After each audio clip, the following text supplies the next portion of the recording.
welcome. Hello, Richard. Welcome to Making It. Thank you for joining me today. Thank you. I'm very excited to be here. All right. Just to get started, please tell us your full name and what you're trying to do here in Hollywood.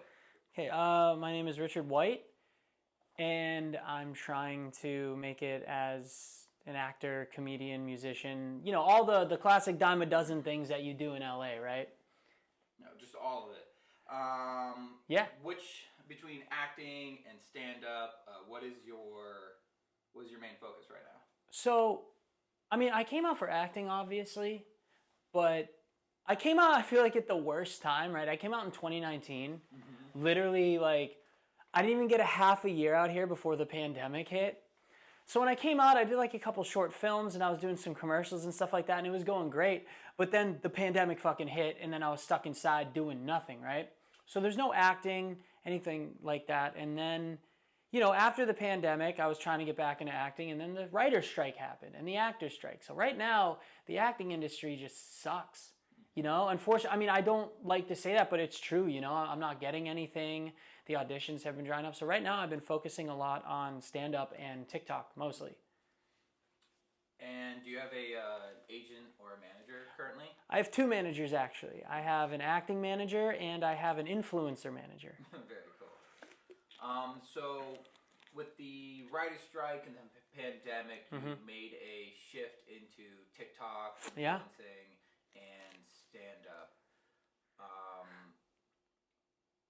What really made you decide to make that a focus, other than just like the necessary need to do something different than just acting, to find different avenues in the industry? Was there a moment where you're like, oh, this is something I'm really interested in? Yeah. Or is this something where I feel like this is like an avenue I can take for a creative outlet? Like, what was the moment that said, I want to try this out? That's a fantastic question. No one's ever asked me that before. So okay, I would say almost by necessity somewhat. So like I said, the pandemic hit, right? And I was stuck inside not doing anything. And my wife, she was working from home still. And I was annoying her, and she's like, "You're annoying. Can you do something?" And I'm like, "I guess." She's like, "You used to do Vine. Why don't you make TikToks?" And I said, "No, fuck that. I don't want to do TikTok." Because at the time, TikTok was like lip syncing and dancing, and it was stupid, right? But I noticed that there was like a comedy element that was starting to happen there. There were these people that were making fun of those lip syncers. I'm like, okay, I think there's comedy going on. So then there's something there. So then I just started making content every single day because we weren't doing anything, right? So I was spending all this time making content, and then I didn't know what was going to happen. I was collecting unemployment. You know, I lost my serving job because of the pandemic, and I had no idea what the future was going to hold because we were literally in a world-stopping thing. Time stopped, you know? No one was outside. No one was going to places. It was really intense. And so I didn't know where my life was going to go, so I just started doing the things that I love doing, which is making comedy. I've always been a funny person in school. I've always, not to say the class clown, but I've just been like, I say what's always on my mind. I have no filter, but I'm always funny, I guess, you know. Not right now, obviously. It's just kind of serious, but normally I'm pretty funny. And so I just started doing TikTok, and I kind of blew up from there. And then that's when like I started getting some brand deals. But originally the brand deals used to be like, hey, we'll give you this hat for a video. You know, I started doing that, but then I was like, I need money. Because the pandemic ended. And rent came back. And, you know, the unemployment stopped, you know. So I was like, fuck, do I have to go back to serving? But luckily, just my TikTok just kept going up. And then I started getting brand deals that started making me money. And then, you know, one thing led to another, and I didn't need to get a serving job again. Not to say at all that I have money, because I don't, but because with freelancing, it's sporadic. So yeah, I'll have like a couple good months, but then there are many months where I'm just like poor. I have no money. That's just the way it works. But I haven't needed a serving job in like almost 5 years. Congratulations. That's a really big deal. Thank you. That's a really big deal. And so did I choose to do this? Like No, not really. I feel like I was doing something for fun, and then it turned into something bigger. And I kind of just, when one door opens, I'd like to go through it. I like to go through many doors, but when one door opens, I try to see how far I can take it before it closes, right? Does that make sense? It does. And speaking of doors, what are your feelings and thoughts on the 12 hours TikTok was banned and potential re-banning of the app? Okay, so I was livid, obviously. I mean, first off, they banned it the day before it was supposed to be banned, and then on the day it was banned, they said, "Hey, we're back." And honestly, like I truly believe it was just a political stunt.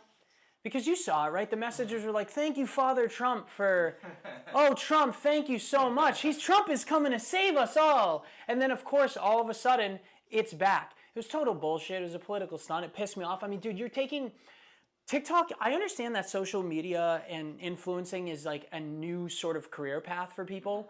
And a lot of like old heads and fucking boomers and shit like that, they don't understand that that is a job. I'm putting in work to get to where I am. Like that takes a while to write these bits, to film them, to act in them, and when I get these brand deals, like I have to do like a rigid structure that they give me, and I have to do what I can to make that money, right? So they're trying, and so it's just a new medium. And so when the government's like, "Hey, China bad, TikTok bad, let's ban it," you're now putting millions of people out of a job. You're essentially laying them off, and so the week leading up to the ban, when the Supreme Court upheld everything, I kind of was just preparing myself. I was telling everyone to go to my Instagram, to my YouTube, everything I could to fucking shift. And my influencer manager, I kept messaging and being like, she's like, "Don't worry about it." I'm like, "What do you mean don't worry about it? Like these brand deals that I have solidified in could be just gone, I don't have too big of a following on Instagram, so that's kind of like tough to handle, right?" And so for the week leading up to it, I was just preparing myself. And then it gets banned. And then I post on Instagram being like, "Fuck this bullshit." Like, like I was like, this is 4 years of my life just gone. And then literally within 12 hours, like, "Hey, we're fine. We're back. Thank you. Thanks to President Trump, we're back in it." Which sucks that we have to sit there and like thank him. I'm not, obviously, but like it's, so I don't know. I went to my Instagram stories and I just was irate. I think I spoke. I never do Instagram stories ever, but this I just felt so strongly about, because they were literally playing and toying with our lives, the government.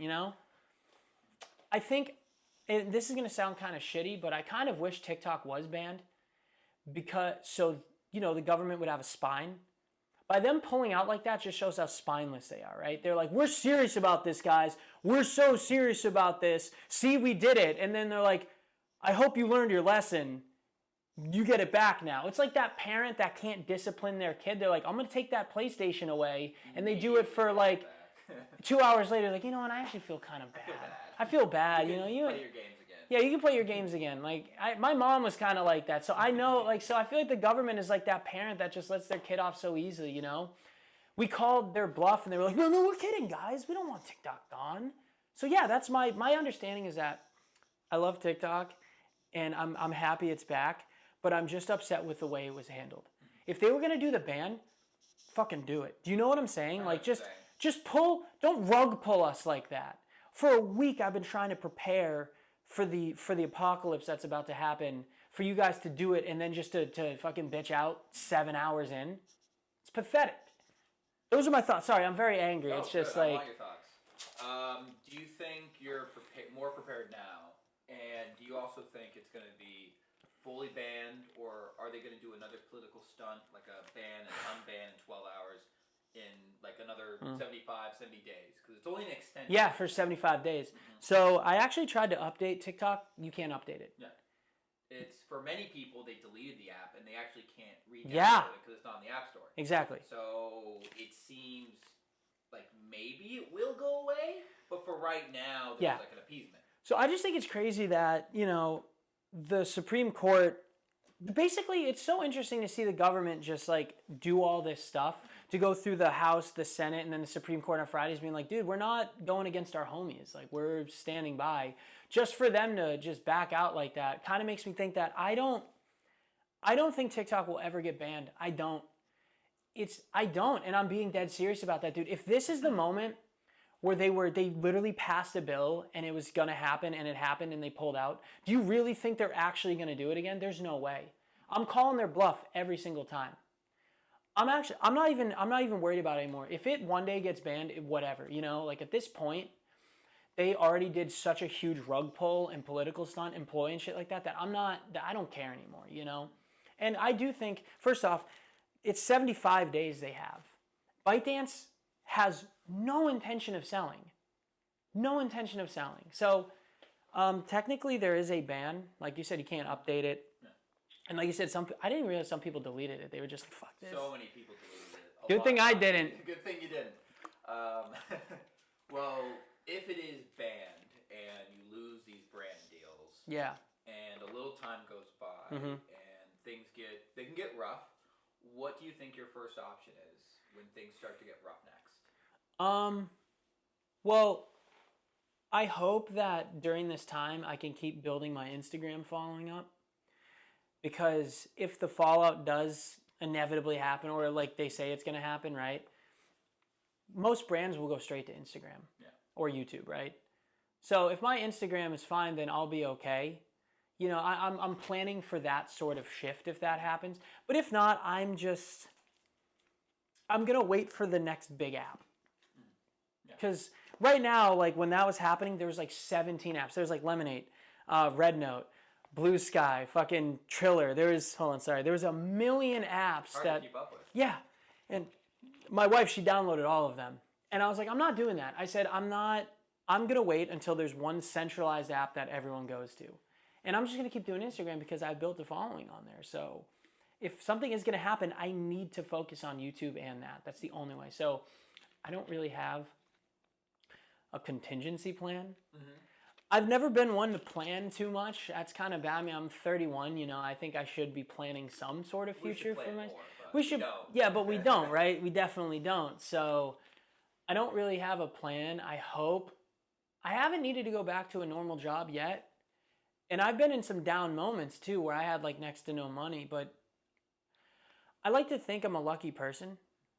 I like to think that I don't know what I do with the universe or whatever like that, but I always feel like when I'm at my lowest, something just magical happens and I end up, you know what I'm saying? I feel like I'm a lucky cricket in a lot of ways. I feel like when something bad happens, something falls into my lap and I'm like, oh, I can actually crawl my way out of this and do something. So that's that old saying, it always works out. It always works out. For a new apartment, it always works out. Week, you get the apartment. Always. You need a new job, and the last day before you have no money, or debt, or absolutely nothing, you get a job. I truly believe that. When you hit rock bottom, I don't think you can go any lower. I do only believe you can go up. So I do hope that with the brand deals and stuff, they do switch over to Instagram just in case, you know. But if not, I applied to be a substitute teacher.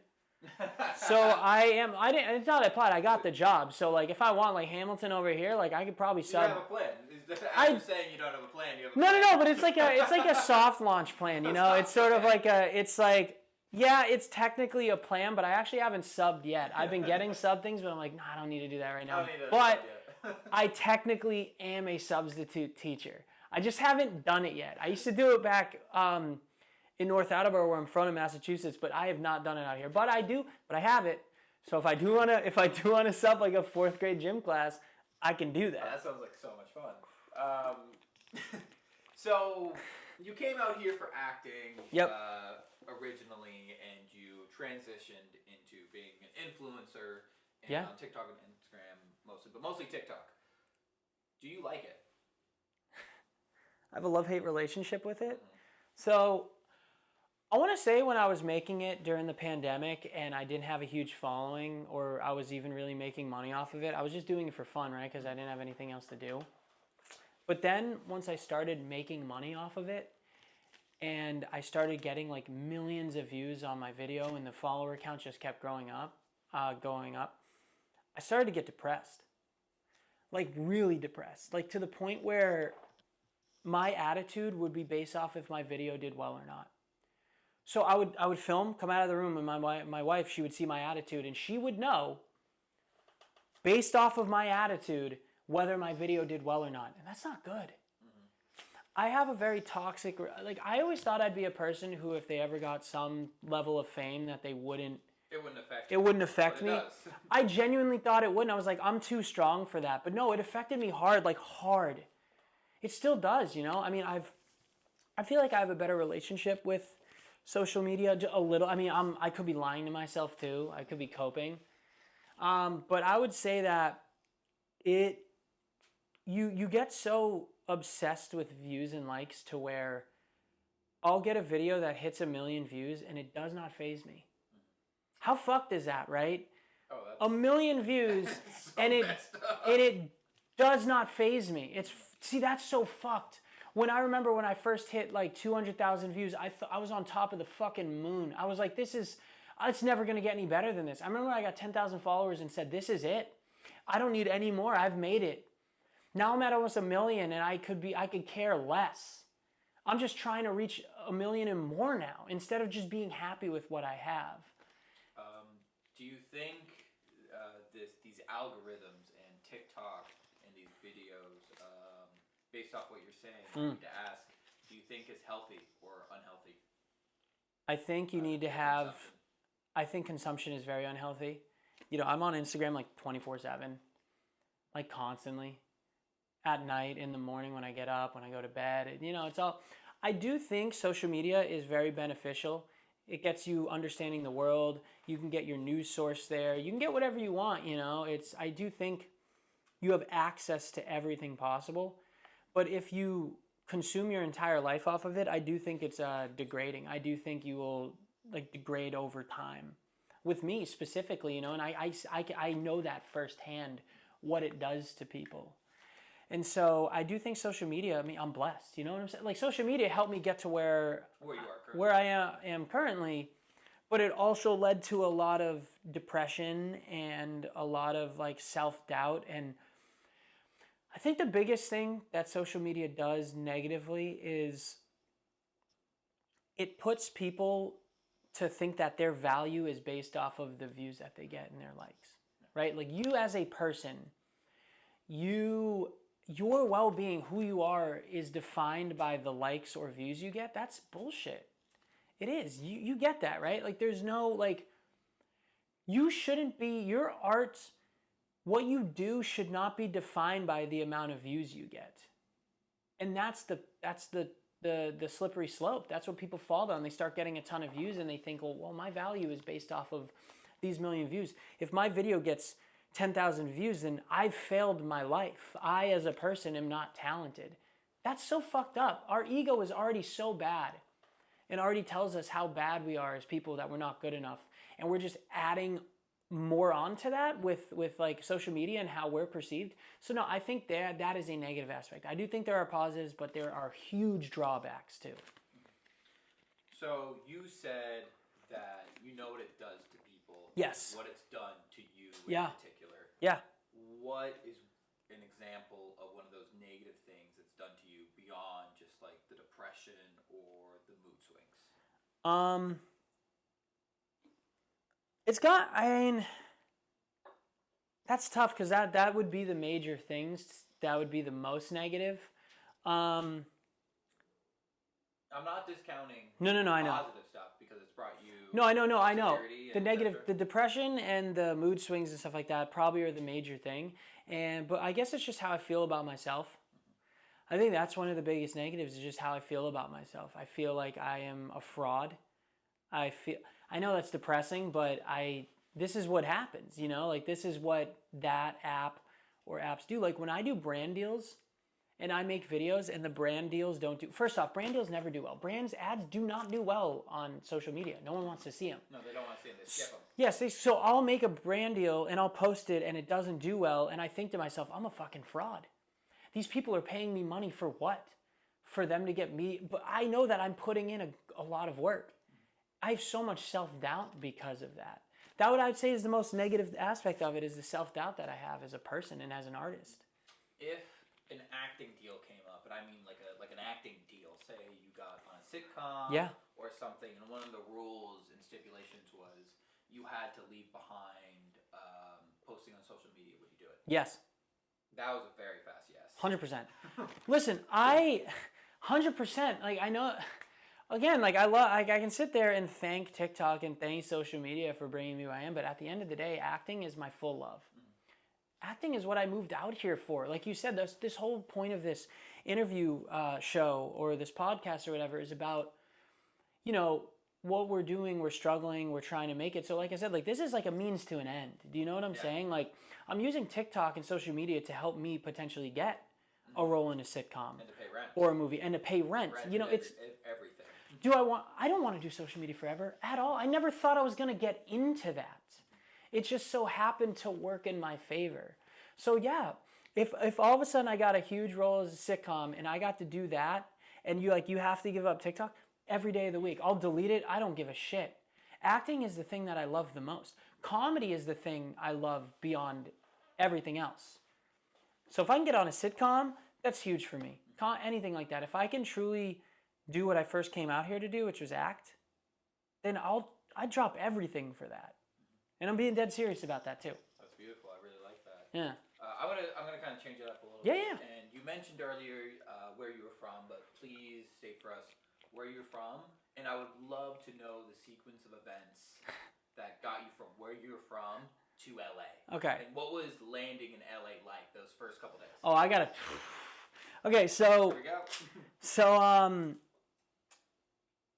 hold on, shit. I have the worst train of thought. What was the no? You said what? Oh yeah. Okay, so I tell people I'm from Boston, but really I'm from like a town called North Attleboro, which is like 50 minutes from Boston. But no one here is gonna know that. You know, it's like, oh, North Attleboro. Like, yeah, of course. They don't know. I'm from a smaller town, North Attleboro. And I don't know. In college, I went to school for business. I graduated with a business management major and a pre-law minor. Very cool. I always wanted to act, but my mom was like, you have to go for a fallback. She's like, you cannot base your entire life off of acting. Like, you need to do something that has some concrete value. I'm like, fine. If I didn't get into acting, fun fact, I would have been a lawyer. I would have gone to law school. I would have done all that. Which, by the way, acting is like being a lawyer, too. As a lawyer, you do have to put on a performance if you're prosecuting or defending. You have to make the jury believe you, you know? So I went to school. I started a YouTube channel. I started making skits. Like I said, I've always loved comedy. Started making skits. They weren't performing well at all, so I kind of just got lazy and stopped doing that. Of course. Yeah. But then I wanted to really get into acting. And sorry, I'll try to speed up this story. I know it's long. It's. Did you take acting classes? No. In college? No. Or anywhere? No. You just wanted to do it? Yeah, just in high school, I had to take a theater class as a extracurricular thing. And this is actually what got me into acting. I'll tell it real quick. I was in theater class. I've never done it before. I've always been a theatrical person, but I've never actually done it. And my teacher, Miss Forsgaard, we had to pick like certain plays, and then we had to audition for them. So some of the classmates would get a play, and then I would go up and audition. And I auditioned for all of the plays that we were doing, and every single one of them wanted to cast me as the part. That's really cool. And I'm like, oh shit. And then my teacher, she came up and she said, Rich, have you ever acted before? And I said, no. And she's like, well, you should. She's like, you have a natural ability to do it, clearly. And I realized right then and there, I'm like, fuck, okay, I gotta try this. A teacher, someone who's a mentor, like told me to do this, so I might as well try. So she's like, you should try it for the school play. It's like a musical. And then I tried it. Never auditioned before in my life. I had to sing too. So I auditioned and I sang and I made it to callbacks. There are a bunch of actors in my school who have been acting for a long time, and I beat them out on a callback. I didn't get the part, but the fact that I got a callback really made me think, okay, I think I got something going on. So then went to college, did nothing. Then went back into acting, started doing some independent roles, some commercials. And then in 2019, I was 25, and I woke up one day and I said, fuck it, I can't be in Boston anymore.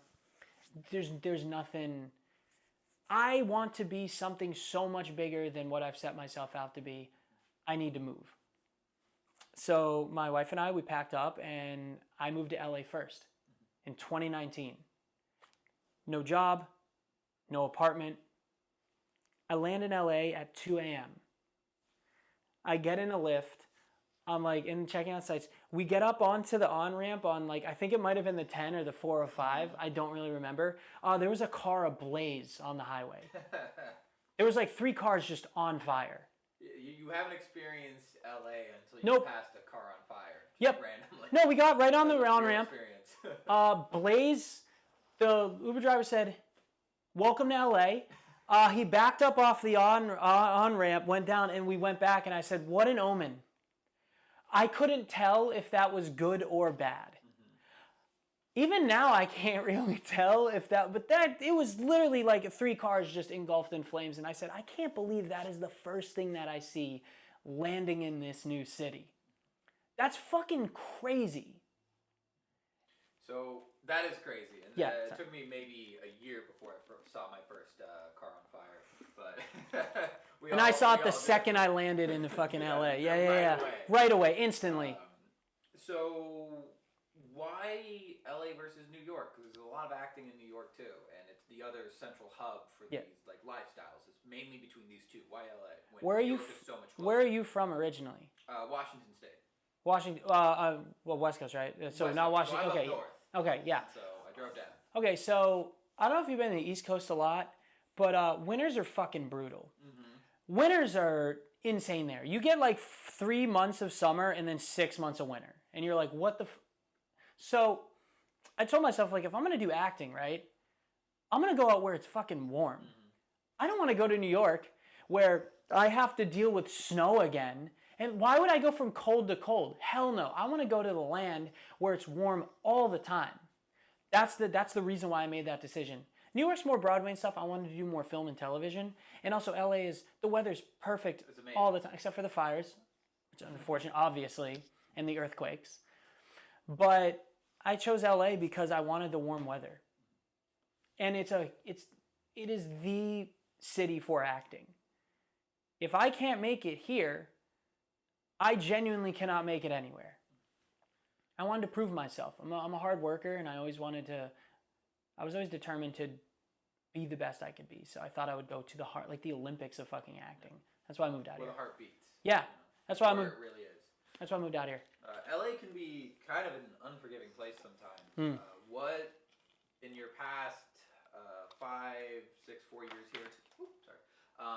What has been one of your best experiences and one of your worst experiences in LA? And maybe related to acting or influencing or just in general. I would say one of, if not probably some of the best experiences I've ever had are when people recognize me and come up to me. It's odd, because like I just make videos, right? And so when someone comes up and says, hey, I love your content, and they want to get like a photo with you and you talk to them, it's satisfying, but also scary too. But for me, the best experience I have is I was in Little Tokyo recently, near downtown LA. And my wife and I were getting boba tea. And this girl comes in and she's like, hey, are you on TikTok? And I said, yeah, I am. And she's like, oh, because my friend, he's too afraid to come up and talk to you.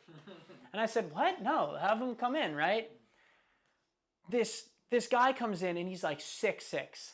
And I'm like, this is the guy that's afraid to talk to me? I'm afraid of him. And I come to find out that, and he comes up and he's like, yeah, sorry, I didn't know if it was you, and I don't want to call. She came up and said that, and then he was like, I made his day. I talked to him. He was like a nerd, so we were talking about video games and stuff like that. He got a picture. He was like, dude, my friend's gonna be so jealous. And I don't know, it just made me feel so good. Like I actually am doing something that is making people's lives better or making them feel good about themselves, So he said that it was his 21st birthday too. So he just turned 21. It was his birthday that day. And he said I made his day, and that made me feel great. And that was, on a personal level, that was probably one of the coolest experiences I've ever encountered here. And I feel like I wouldn't have encountered that anywhere else but here. You know what I'm saying? I feel like LA is that land of opportunity, and it's a land for people to, I guess, does that make, yeah, that makes sense, right? Sense. It's okay. I guess that's the best. It's a very nice, optimistic. I think so. I think it's a great way to go about it. I've had, it's hard to think of best experiences because I've been out here for like 5 years now, but I just think the comedy scene, the stand-up comedy scene, I think is a big experience for me too. It's one of my favorite experiences out here is finally doing stand-up. And the community out here for that. As you know, that's how we met and everything. And now we're doing this. To me, that is very special. And then, what do you say, a negative thing? Oh yeah, your worst experience in LA. Not just negative. If you have like something, you also can. Worst experience? Fuck, man. I'm trying to like.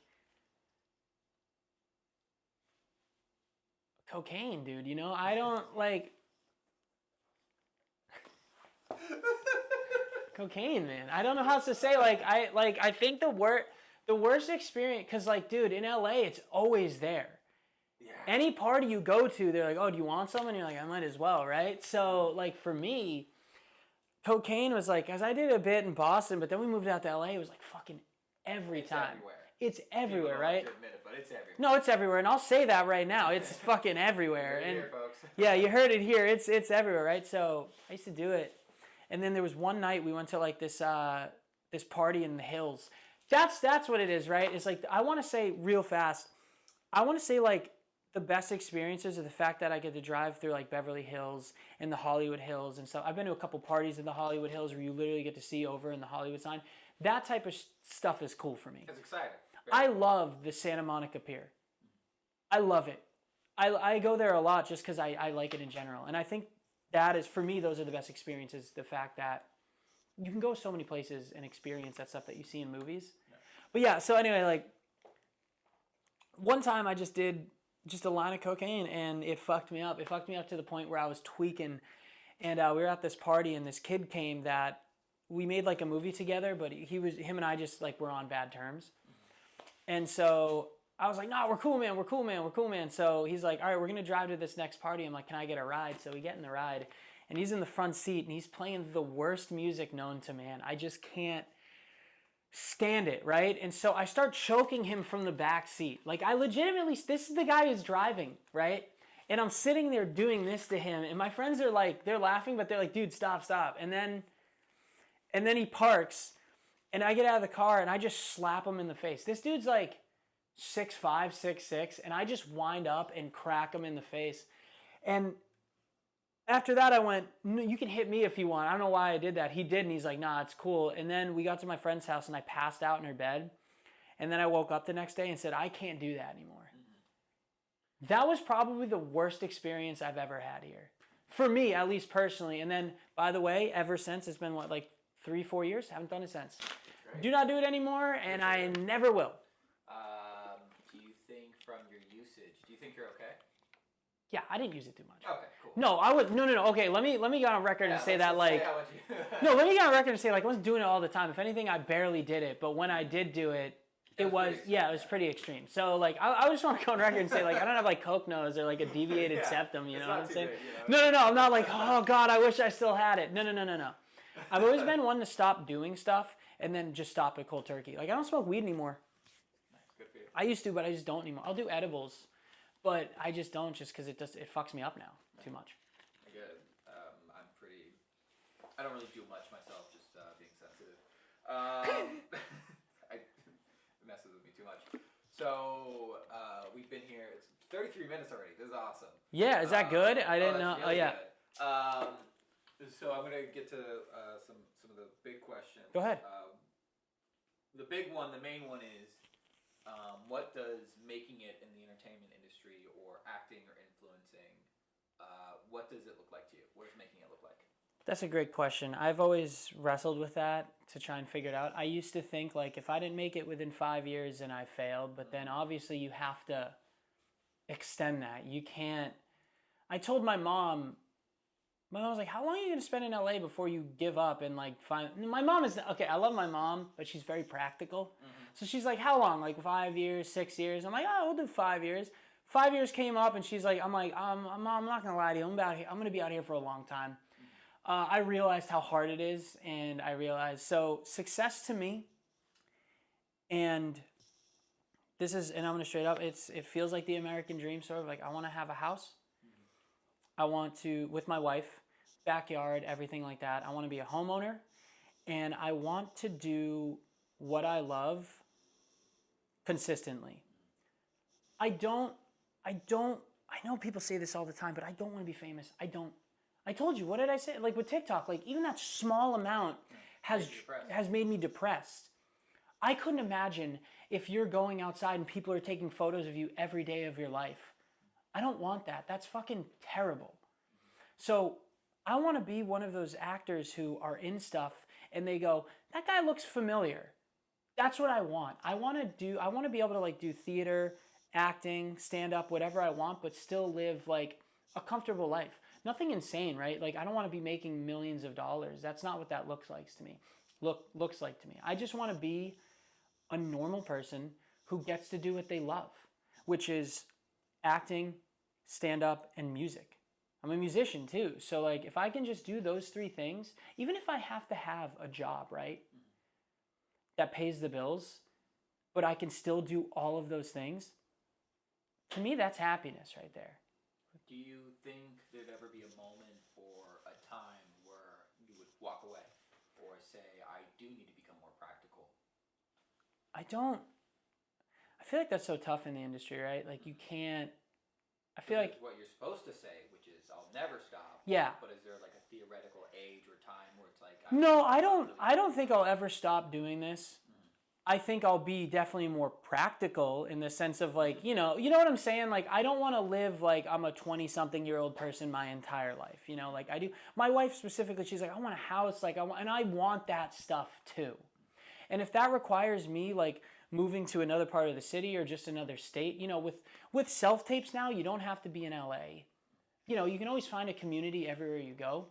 So LA is going to be here for a little bit, I think, but you know, I don't see myself staying out here forever. And that's not me giving up. It's just I don't see myself like I want to be a little bit more stable in my life because the happiness, right, is like I feel like everyone in life is searching for love, connection, stuff like that, right? I found love. I married it. You know, I married her. You know, Congratulations. Thank you. That's a really big deal. I found the thing that like most people are yearning for their entire lives, right? You know, like that sort of sense of like companionship and everything. So I have that. That's like, you know, checked off the list. So now it's like, what am I striving for? Am I striving to be famous or am I striving to just reach a point where I'm content with the things that I'm doing?